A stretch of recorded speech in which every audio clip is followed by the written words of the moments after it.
အဖေအမေကပေးစားလိုက်လို့ဇနီးမောင်နှံ2 ယောက်ငကိုကတခါမှမမြင်ဘူးလက်ထပ်လိုက်ရတယ်အဖေအမေကပေးစားလို့တာလက်ခတ်ရတာသူတို့မှချစ်တယ်ကြိုက်တယ်ဆိုတာမရှိအဲ့ဒါနဲ့အတူတူနေကြတဲ့အခါကျတော့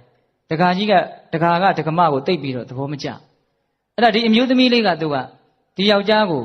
တကယ့်ကိုအိမ်ဦးနဲ့အနေနဲ့ခင်ခင်မင်မင်ယူရရတကယ်ပြုစုတယ်ဒါပေမဲ့အဲ့လိုပြုစုတာကိုလည်းသူကအတိမတ်မပြုဘူးအဲ့တော့ကြားလာတော့ဟိုကလည်းပဲကြောက်ဆိုင်ကြောက်စားနဲ့လှုပ်ထားတာမဟုတ်ဘူးလေအဲ့တော့သူကလည်းပဲခံစားချက်ရှိတဲ့အခါကျတော့စိတ်ပြက်ပြီးတော့ညှို့ညွငယ်ငယ်ဖြစ်လာခဏခဏအကြမ်းဖက်လာတယ်ကြာတော့စိတ်ပြက်လာတယ်အဲ့ဒီလိုစိတ်ပြက်တာကိုဟိုကယောက်ျားကလည်းပိုးပြီးတော့စိတ်ပြက်တယ်ဘာလည်းမသိဘူးပေါ့အဲ့ဒီလိုမပြေမလဲနေရင်းနဲ့ကလေး2 ယောက်သားလေး1 ယောက်သမီးလေး1 ယောက်ရလာတယ်ရလာတော့ယောက်ျားဘက်ကဘယ်တော့မှမလျှော့အဲ့တော့ဒီတက္ကမကလည်းယောက်ျားကိုအင်မတန်မုန်းလာ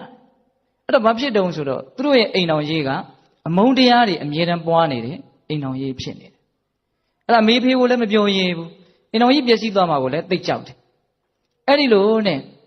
ဒီတကာကဒီတက္ကမကိုဘယ်တော့မှနားလည်းမပေးတော့တက္ကမဖြစ်တဲ့လူက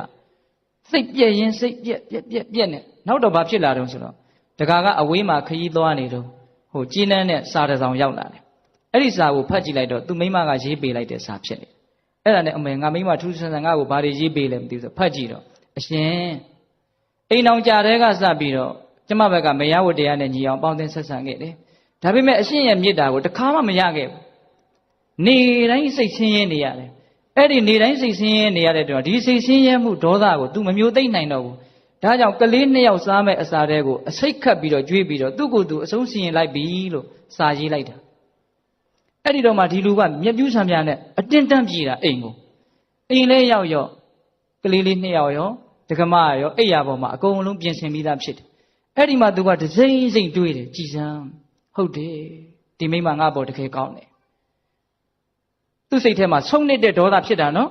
အဲ့ဒီမှာ तू လုံးဝတရားနဲ့တရားဆိုတာလဲသိပြီးတော့ तू နားလည်မှာမဟုတ်ဘူးလေအဲ့တော့ဘလို့မှသူ့မှာအဖြေမရှိဘူးအဖြေမရှိတော့ဘာအောင်ဆိုခါးကြားမှာထိုးထားတဲ့တနတ်နဲ့သူ့ကိုယ်သူအဆုံးစီရင်လိုက်တယ်ဘယ်သူကောင်းတယ်လဲဘယ်သူမှမကောင်းတော့ဘူးအဲ့ဒီလိုအားလုံးပြည့်စည်သွားတဲ့အခြေအနေဇိုးကြီးတစ်ရက်ကိုဖြစ်လာအောင်ဘယ်သူကလက်သက်တရားခံမှွေနှောက်ပြစ်လိုက်တယ်လဲလို့မေးရင်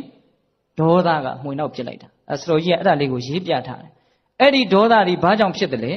အမျက်ကြောင့်ဖြစ်တာဒါကြောင့်မကျေနပ်မှုအသေးလေးတွေကိုဘယ်တော့မှသိမ့်မထားနဲ့အဲ့ဒါတနေ့အန်ရပေးလိမ့်မယ်သဘောပေါက်တယ်နော်အဲ့ဒီအမျက်ကသီးမခံခြင်းကြောင့်ဖြစ်တာဒါကြောင့်တော်တော်တန်တန်ဟာကိုသီးခံရမယ်သီးခံရင်အမျက်မဖြစ်ဘူးအမျက်မဖြစ်ရင်ဒေါသမဖြစ်ဘူးဒေါသမဖြစ်ရင်ဒေါသကြောင့်ဖြစ်ပေါ်လာမဲ့ဆိုးကျိုးတွေရှိတော့ကောင်းတယ်နော်ဒီကိစ္စမိုက်မြ